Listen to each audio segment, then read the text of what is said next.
이제 여러분, 레이기에서 보면 그 정결한 것과 부정한 것이 나오죠. 정결한 것과 부정한 것도 현대인들이 이야기는 상당히 어려운 점이 있어요. 그래서 다양한 해석이 있죠, 여기에는.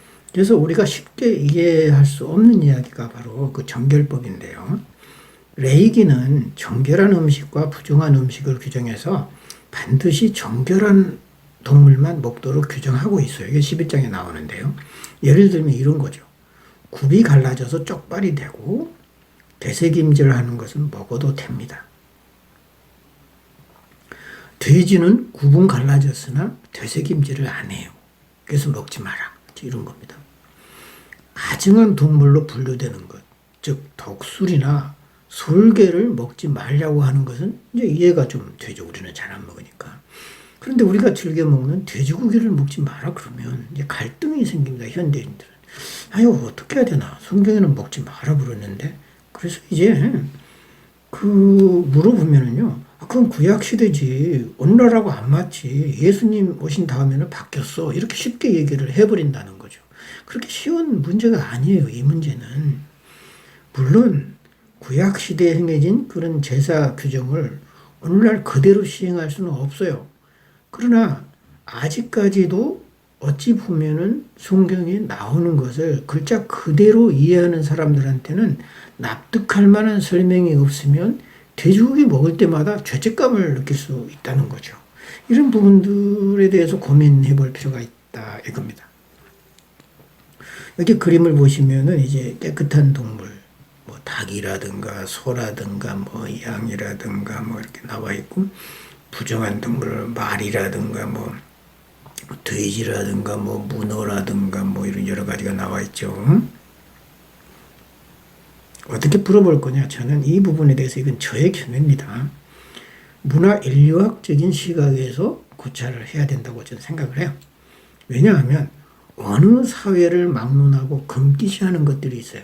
예를 들어서 오징어 같은 경우는 우리나라는 잘 먹어요. 근데 서양에 가면 안 먹어요. 그거는 악마적인 요소가 있다고 그렇게 생각하기 때문에 그렇죠. 여기 보시면은 의식주에 관련된 모든 것들은 그 사회가 안전하다고 인정하는 범위 내에서만 허용이 됩니다. 그러니까 예를 들면 중국인들은 원숭이고기도 먹잖아요. 근데 이제 우리는 안 먹어요. 왜냐하면 그들에게는 원숭이가 자주 눈에 띄고 자기들 생활권 안에 있어요. 근데 우리는 원숭이가 없잖아요. 그러니까 그런 우리한테 익숙하지 않는 것은 일단 부정한 거예요. 위험하죠.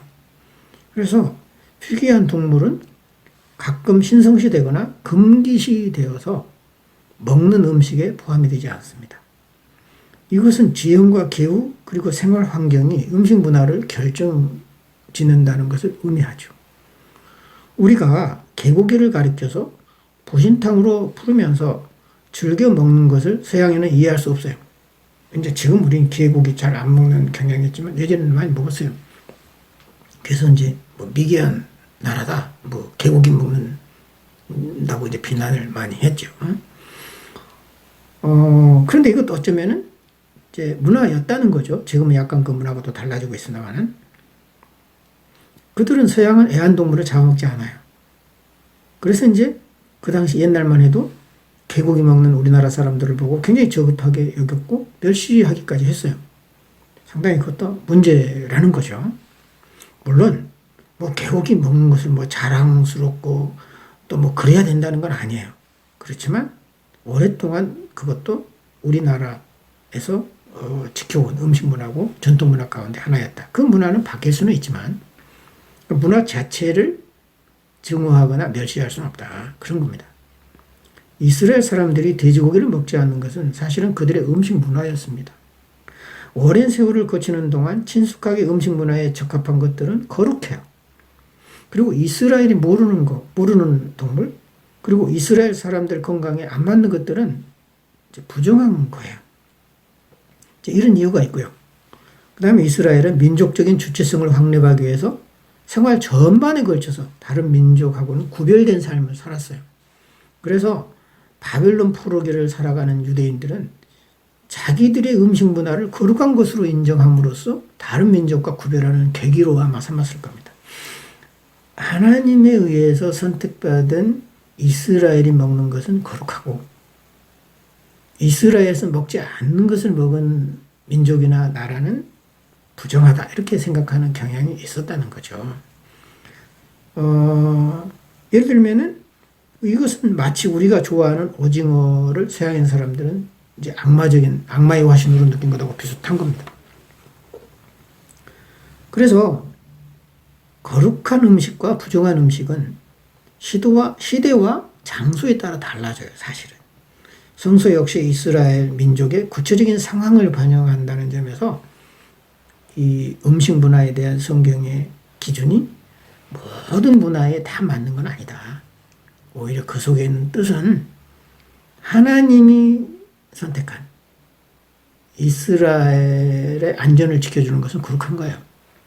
근데 하나님이 선택한 이스라엘을 불행하게 만들거나 오염시키거나 병에 걸리게 하면 부정한 거죠.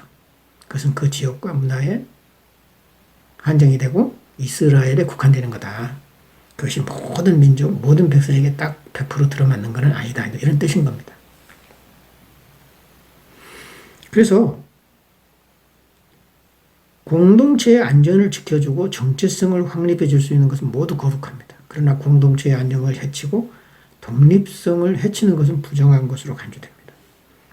이런 각도에서 생각해 볼 때 우리의 전통적인 음식 문화를 지키고 창조적인 방향으로 개발해 나가는 일은 무엇보다도 소중한 일입니다. 왜냐하면 음식 문화에 대한 민족의 얼이 담겨 있기 때문에 그렇습니다. 국제화에 힘입어서 서양식 음식이 젊은 세대에게 인기를 누리죠.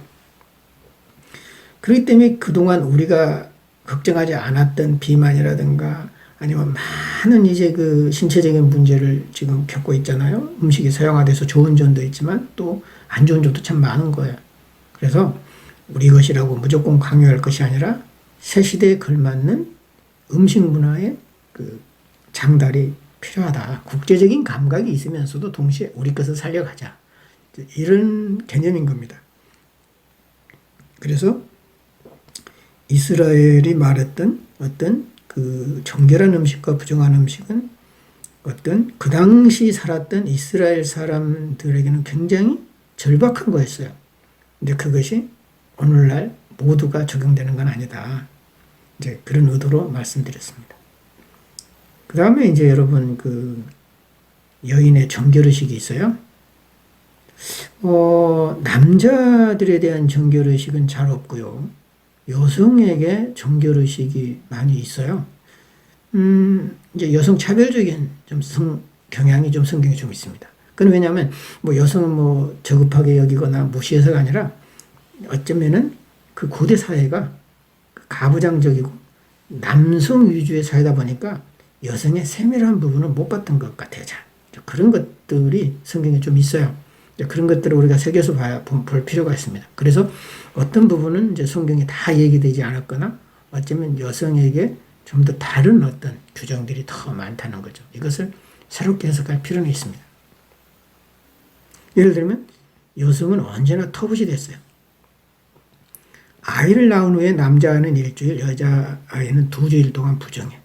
그래서 부정하다라고 표현이 나왔지만 더 조심하라 이런 뜻입니다. 사실은. 남자아이보다 여자아이가 훨씬 더 조심히 다루어져야 된다는 거죠. 신체 구조라든가 모든 면에서 조심성 있게 다뤄져야 된다는 것. 오히려 이것을 다른 각도로 긍정적인 측면에서 바라보면 굉장히 좋은 얘기예요. 근데 이것을 왜 차별하냐? 이렇게 보면 아주 나쁜 것이 되죠. 산후조리기간도 남자아이를 낳을 때와 여자아이를 낳을 때가 다르죠. 이제 여성들이 이제 그 생리할 때 부정하니까 거룩한 물건을 만져서도 안 되고 성전에 들어갈 수도 없다. 근데 이런 거 보면 여성이 뭐 생리할 때 왜 교회 못 가냐? 오늘날 그렇게 말이 안 되는 거잖아요. 근데 이제 고대인들은 지금 현대인들의 생각하고는 많이 달랐어요. 여성이 생리할 때 이제 어쩌면 이제 피를 흘리기 때문에 피에 대해서 앞으로 얘기가 나옵니다만은 굉장히 생명과 연계된 중요한 거였어요. 그래서 이것이 이제 오염되거나 아니면은 이제 어떤 규정에, 자기들 규정에 맞지 않을 때는 이제 금기하는 그런 제재를 가하는 규정들이 있었는데, 현대인의 시각에서 뭐 굉장히 성차별적인 거예요. 근데 그 당시 사회로 보면은 이제 우리가 다 이해할 수 없지만 그럴 만한 이유가 있었다. 이런 거죠. 그런 얘기들이 쭉 레이기에 이제 나옵니다. 이 부분은 자세하게 이제 여러분들이 성경을 이제 읽어보시고 또 내 책을 읽어보면 또 알게 될 겁니다. 제사장의 역할에서 이제 제사장이 치료자 역할을 또 했다고 그랬죠. 그래서 제사장은 또한 의사 역할을 하기도 한다. 문둥병과 같은 악성 피부병에 걸린 사람들은 반드시 제사장의 진찰을 받아야 했죠. 그래서 이제 문둥병에 걸린 환자는 격리됐어요. 오늘날도 이제 전염병에 걸리면 격리되잖아요. 그리고 이제 확진 판정이 되고, 그 다음에 이제 음성 판정이 됐을 때, 다 나았다고 생각될 때, 제사장은 진찰한 후에 그가 병이 완쾌되었다는 것을 선포합니다. 굉장히 오늘날하고 유사합니다. 문둥병이 나아져서 정결해졌다는 증거를 보기 위해서는 이제 일정한 그 의식을 치렀죠. 그래서 정결하게 구별된 새 2마리를 가져다가 그중 1마리를 잡아서 생수가 담긴 오지 그릇에 담죠.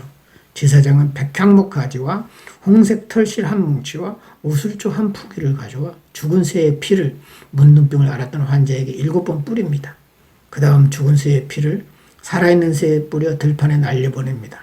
1마리의 새를 날려보내는 것은 하나님께 제물로 바치는 의식입니다. 그러나 문둥병의 부정이 그 새와 함께 사라졌다고 생각하지는 않습니다. 이러한 절차는 과학적 사고에 의한 것이라기보다는 그들 나름대로의 오래된 관습에 의한 종교적인 의식입니다. 이런 상징적인 종교의식을 우리는 다 이해할 수는 없어요. 그러나 우리가 이제 여러 가지 그 상징의 의미를 찾아보면서 간접적으로 추론할 수 있겠죠. 아, 이래서 그들은 그랬을 거다. 무가치한 것은 없어요. 다 나름대로 그들에게는 굉장히 필요해서 했던 거고, 오늘날하고 맞지 않는다고 해서 무시해버리면 안 됩니다. 여기 아까 이제 제사장 가슴에 보면 우림과 둠빔이 있는 그 흉패, 제사장 가슴에 흉패가 있는데 그 안에 우림과 둠빔이 달렸을 거다. 이제 이런 제사장 모양을 제가 여기다 올려놨습니다. 그래서 제사장은 우리가 생각해온 것보다 훨씬 많은 일을 했죠. 그래서 제사와 예물을 관장하는 일 외에도 하나님의 뜻을 백성에게 전하는 역할을 했습니다. 그래서 어떤 이 제비를, 이 가슴에 있는 이 제비를 이제 우림과 둠빔 가지고 제비를 뽑았던 거죠.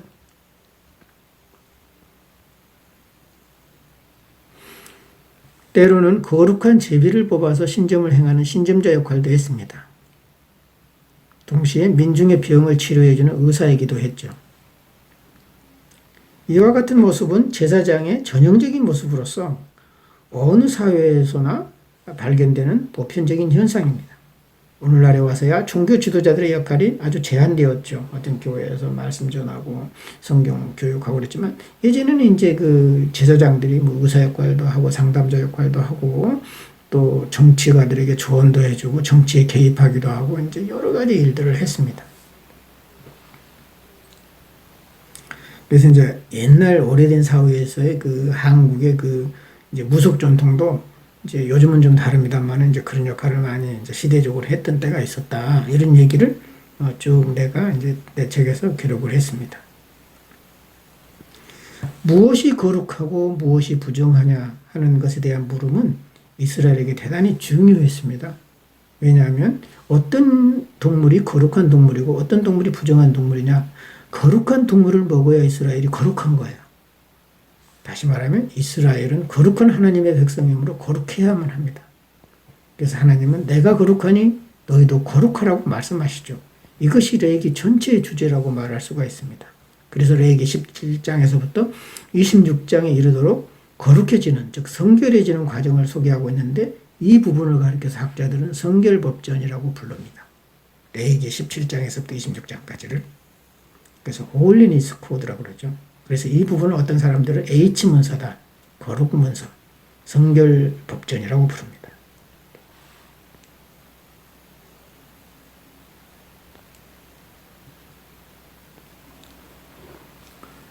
피를 먹지 말라는 규정은 오늘날 많은 또 논쟁을 불러일으키죠.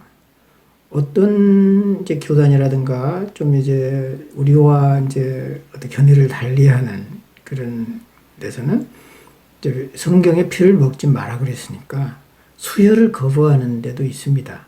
이것이 과연 이제 오늘날의 상황에 맞게 적용한 것인가 이런 부분에 대해서 논란이 많이 있어요. 대부분의 교회는 그렇게 해석을 안 하죠.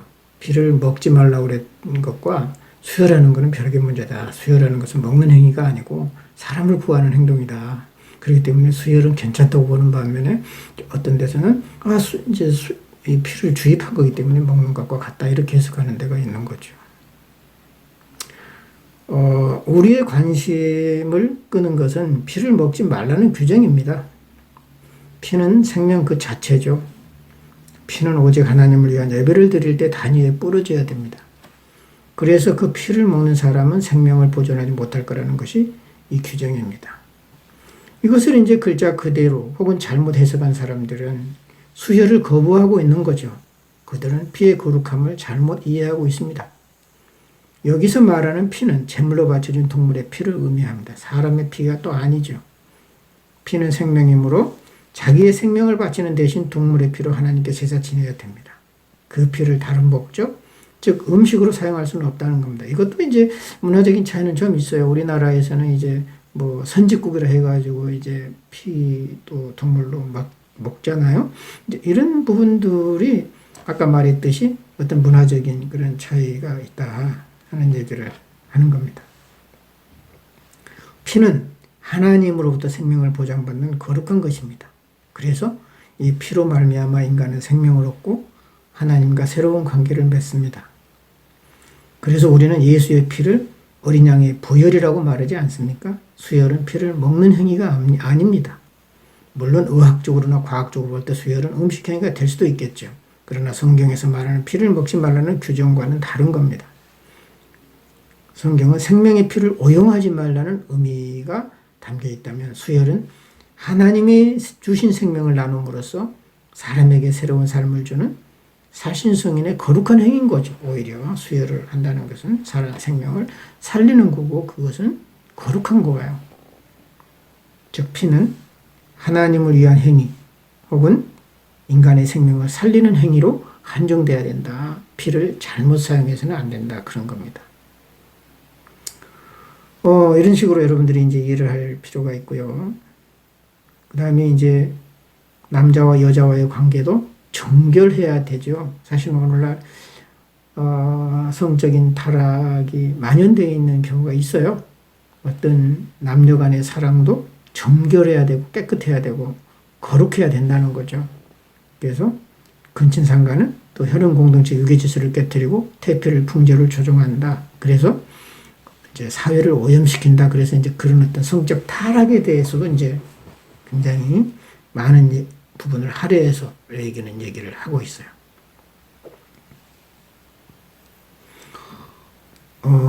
이제 우리나라에서도 이제 고려 시대만 해도 남녀 간의 교제가 매우 활발했죠. 그래서 이제 뭐 굉장히 이제 속된 얘기들이 참 많이 전해지기도 하는데 오히려 또 남녀 간의 자유로운 그 연애를 했던 시절이 고려 시기도 해요. 근데 이제 조선 시대에 들어와서 성리학의 영향을 받아서 남녀 간의 애정이 이제 뒤로 숨는 이제 그런 경우가 생기긴 했어요. 문제는 교제가 자유롭냐 아니면 자유롭지 않느냐 그게 문제가 아니라 자유로우면서도 거룩해야 된다는 거죠. 오늘날의 이제 기독교인 방향은 그런 식으로 가야 될 것 같습니다.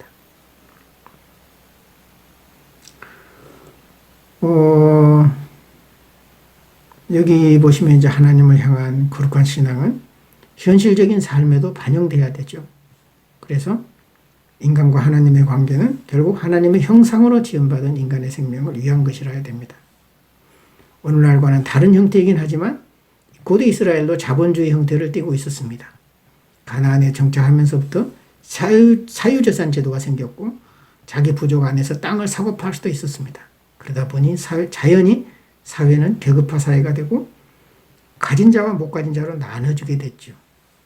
그런데 이제 아까도 얘기했지만 레위기의 정신은 가진 자와 갖지 못하는 사람, 그렇지 못한 사이에 본질적인 차이가 없고 서로 공존공생할 것을 당부하고 있습니다.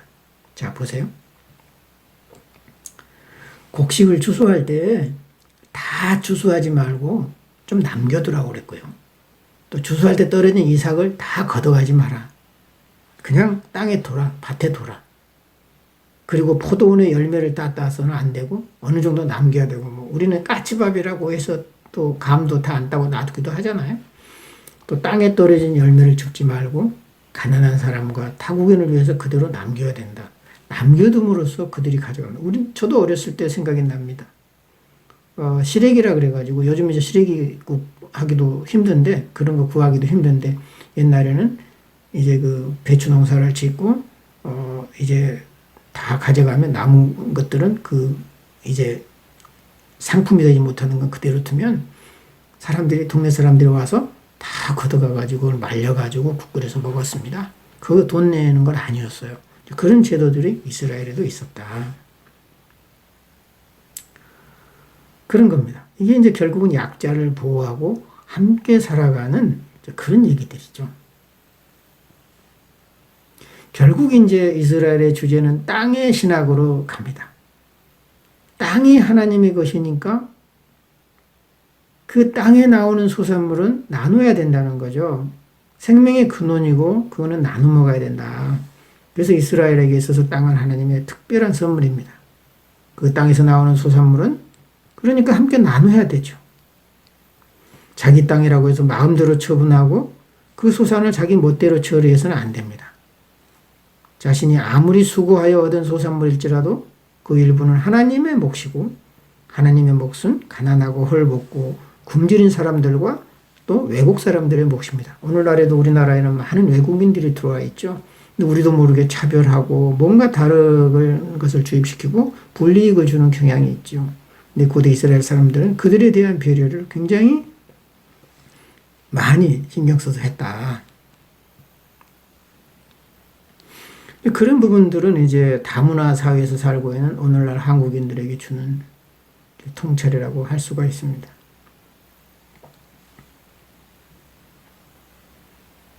땅은 하나다. 그리고 그 땅은 하나님의 것이다.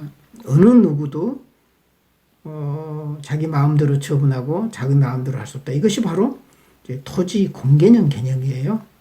토지를 어떤 공동으로 두고 건물만 사용하는 이런 개념이 이제 물론 사회주의 국가에서는 이제 그렇게 많이 합니다만, 자본주의 국가에서는 이제 토지도 자본으로 생각하는 거죠. 사실은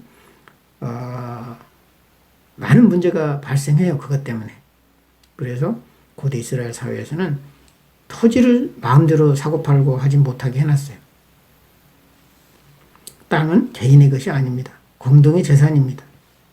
자기가 소유한 땅을 돈이 없거나 다른 지역으로 이주할 때 일시적으로 팔 수는 있어요. 그러나 영원히 땅을 팔지는 못합니다. 땅을 팔더라도 자기 지파 안에 있는 사람에게 팔아야 됩니다.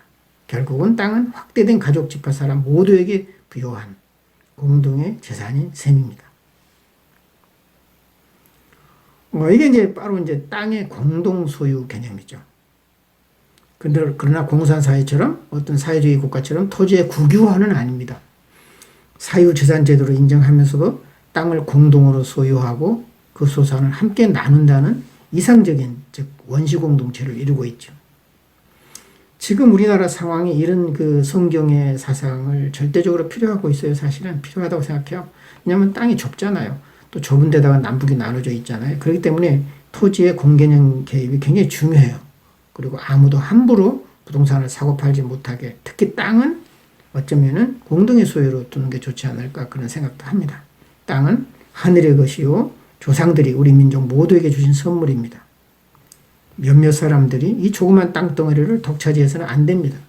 모두가 함께 공유함으로써 더불어 살아가는 지혜가 이제 필요한 거죠.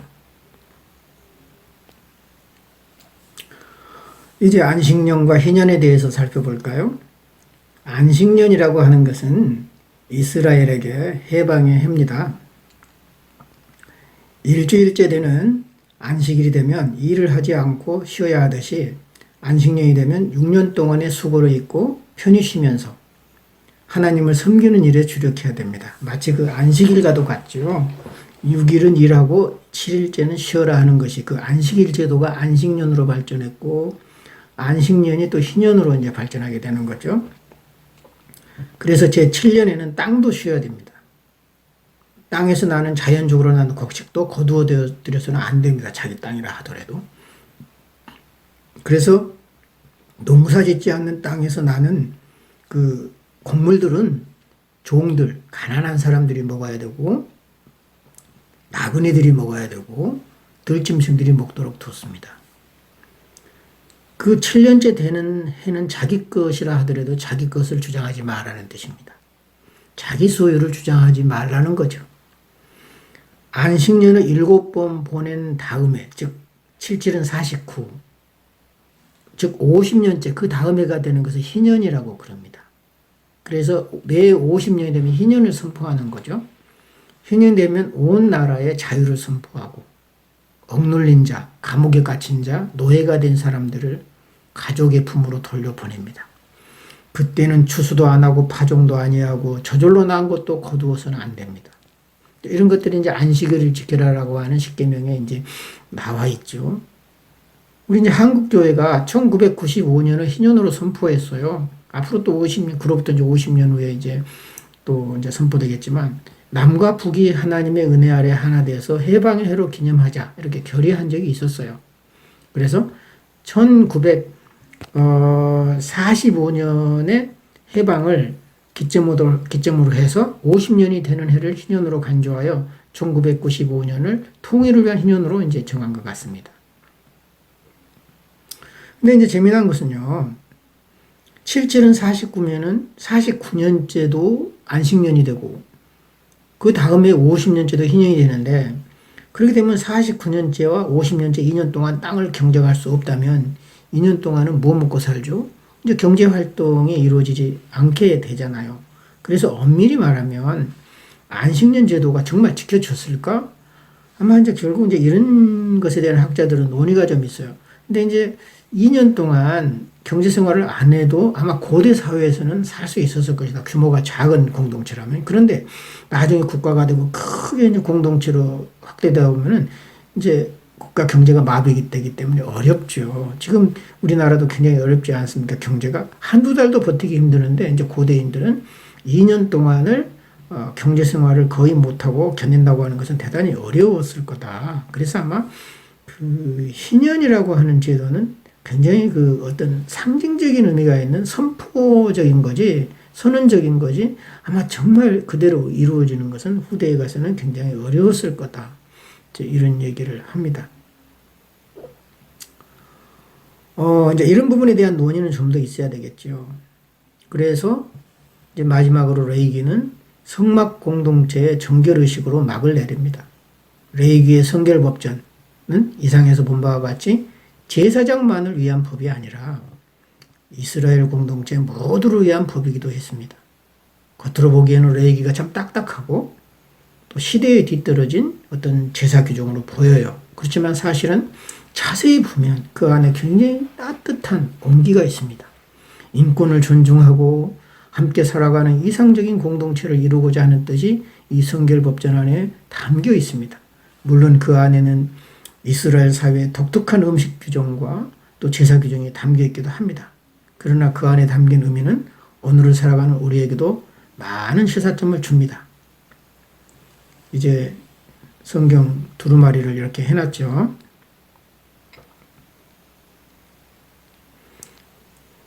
이제 매진말을 보면은요, 레이기 27장이 돼 있죠. 레이기는 27장으로 끝나는데, 전체적으로 보면 이제 큰 줄거리하고는 좀 안 맞는 면이 있어요. 그래서 약간 사족에 해당된다. 부록처럼 보인다. 레이기의 성결법전은 사실상 26장으로 끝납니다. 그리고 이제 27장에 소원법이 나와요. 이제 하나님께 뭐 맹세하거나 소원할 때 이제 어떤 물 얼마를 바쳐라 뭐 이제 이런 얘기가 있는데, 소원할 대상에 값을 정한 것이에요. 어떤 경우는 얼마를 내고 어떤 경우는 얼마를 내고. 그래서 사람을 이제 하나님께 바치기로 한 사람은 이제 우리 이제 옛날에는 그런 사람 많이 있었잖아요. 우리 아들을 낳으면 내가 목사님 시키겠다. 하나님께 바친 거예요. 이제 그럴 때 이제 옛날에는 이제 나시린이 되고 이제 그 성전에 이제 어릴 때부터 이제 자라게 하고 뭐 이런 게 있었는데 요즘은 그렇게 하지 못하잖아요. 그래서 하나님께 바치기로 한 사람은 인간의 생명을 바칠 수가 없잖아요. 그래서 그 값을 쳐서 이제 바쳤습니다. 20세부터 60세까지는 남자일 경우 은 50세겔이고 여자일 경우는 30세겔입니다. 당시 화폐 가치가 어느 정도 인지는 분명히 알 수 없으나 이러한 그 소원법은 아마 굉장히 후대에 생겨났을 거다. 이렇게 생각이 듭니다. 성전 제도가 확립되고 또 제의에 대한 규정이 다변화되면서 자신이 맹세한 대상에 대한 가치를 화폐로 정한 겁니다. 이제 화폐가 없거나 많이 사용되지 않을 때는 그러지 않았겠죠. 어떤 사람의 전화를 내가 이제 받은 적이 있어요. 아들을 하나님께 바치고자 하는데 레이기의 규정대로 소원을 했는데 하나님께 바치기로 소원을 했는데 얼마를 헌금을 해야 됩니까? 뭔지 이렇게 나한테 물어봤는데 모르겠더라고요. 그래서 이제 그 당시의 화폐 가치가 오늘날 얼마 정도 했을 거다. 이제 사전을 보고 찾아보고 이제 어림잡아서 얘기는 해줬는데 과연 그렇게 우리가 해야 되나 싶었어요. 왜냐면 우리가 바치는 마음과 실행하는 게 중요하지. 그 성경에 나왔다고 그래서 나도 그 값을 돈으로 쳐가지고 정확하게 교회에다 헌금해야 하나님께 약속을 지키고 그렇지 않으면 약속을 못 지킨 거다. 불안하다. 그렇다면 그 신앙에도 뭔가 문제가 있지 않을까 이런 생각을 해봤습니다. 서로 성서를 사랑하는 보통 사람이 성경의 규정대로 소원의 값을 치르고자 하는 마음이 있다고 할지라도 이제 목회자들이 그것을 다 계산해 가지고 옛날식으로 할 수는 없다는 거죠. 오히려 하나님께 향하는 마음이 더 중요하기 때문에 그렇습니다. 그래서 하나님과의 약속은 고대 이스라엘 사람들이 했던 그런 방식만이 유효하지 않습니다. 성경에 있는 방식대로만 해야 된다는 건 아니죠. 하나님께 맹세할 일은 민중과 함께하며 역사의 소리에 귀를 기울이겠다고 다짐하는 겁니다. 진실에 다가가고 정결해야 되고 거룩해야 되는 거예요. 그래서 오늘날의 이제 상황에서는 어쩌면은 함께 서로 살아가는 상생해야 되는 거죠. 내 것이니까 내 맘대로 하고 또 가진 자와 권력 있는 자와 많이 배운 사람의 위주의 사회가 아니라 없는 사람도 똑같은 인권, 똑같은 생명으로서 존중받는 뭐 배려가 아니고 도와주는 그런 자세가 아니라 똑같은 자격이 다시 말하면 어떤 그 사람들은 능력의 차이가 아닌 거예요. 타고날 때부터 어려운 사람도 있고 또 사람마다 자기가 잘하는 부분이 다르고 근데 그것을 일원화시키고 해결화시켜서 사회가 요구하는 사람만 유능한 사람이고 사회가 요구하지 않는 부분을 좋아하는 사람은 유능하지 못한 사람이라는 낙인 찍기는 굉장히 위험하다. 그러면서 어쩌면은 우리에게도 어떤 그런 모든 규제와 철폐로부터 해방되는 그런 어떤 안식년 또 안식일에서 시작해서 안식년, 희년이 선포돼서 모두가 해방되는 그런 세상이 왔으면 좋겠어요. 그게 아마 이제 레이기의 정신이다 이런 생각이 듭니다. 여러분 아무쪼록 수고 많았고요. 앞으로도 계속 여러분들이 성경을 사랑하는 여러분들이 되시길 바랍니다. 감사합니다.